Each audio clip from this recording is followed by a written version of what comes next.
वैसे तो आजकल की राजनीति में कोई स्वच्छ नीति से राज करता ही नहीं।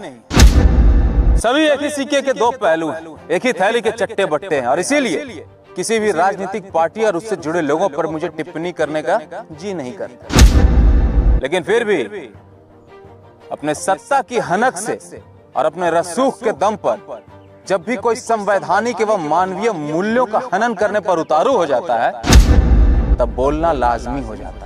कुछ दिनों पहले यानी कि 11 मार्च को जाप प्रमुख पप्पू यादव जी को गिरफ्तार कर लिया जाता है। ये कृत्य जितना निंदनीय है उतना ही अशोभनीय भी है। इसने बिहार की सियासत पर एक ऐसा काला धब्बा लगा दिया है, इसे मिटाना, इसे धोना नामुमकिन सा हो गया। और इस कृत्य का जिम्मेवार बस एक व्यक्ति है। इसकी जिम्मेदारी सिर्फ एक व्यक्ति को जाती है, आपको।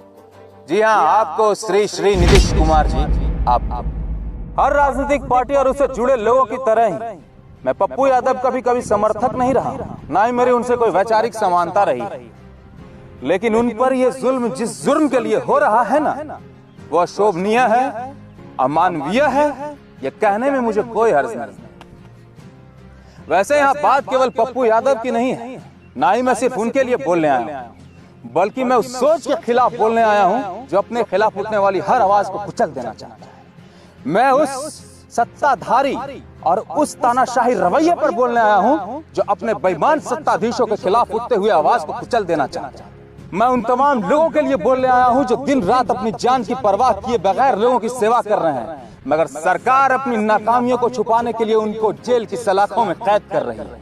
बाकी अब बात पप्पू यादव की करें तो उनके अपराधों की सजा संविधान तय करेगी, जिसने कभी उनके अपराधों के लिए जेल की सलाखें भी लिखी। लेकिन आज के परिवेश में जब शासन प्रशासन पूरी तरह से विफल है और लोगों में त्राहिमाम का माहौल है, तो उनके द्वारा किए गए कार्य मानवता की मिसाल पेश कर रहे हैं। उनके द्वारा किए गए कार्य इंसान और इंसानियत को जीवित रखे हुए हैं। ऐसा कहना कोई अतिशयोक्ति नहीं होगी और ऐसा कहने में कोई हर्ज नहीं। परंतु जिस प्रकार अपने संवैधानिक मूल्यों को ताक पर रखकर अपनी पुलिसिया शक्ति के द्वारा ये जो घिनौना सलूक किया है ना, उसकी जितनी भर्त्सना की जाए कम होगी। आपने मानवीय मूल्यों पर जो चोट की है ना, उसकी चोट भारतीय लोकतंत्र को लगी है, उसकी चोट भारतीय संस्कृति को लगी है, जिसने सेवा करने वालों को सबसे ऊपर रखा था।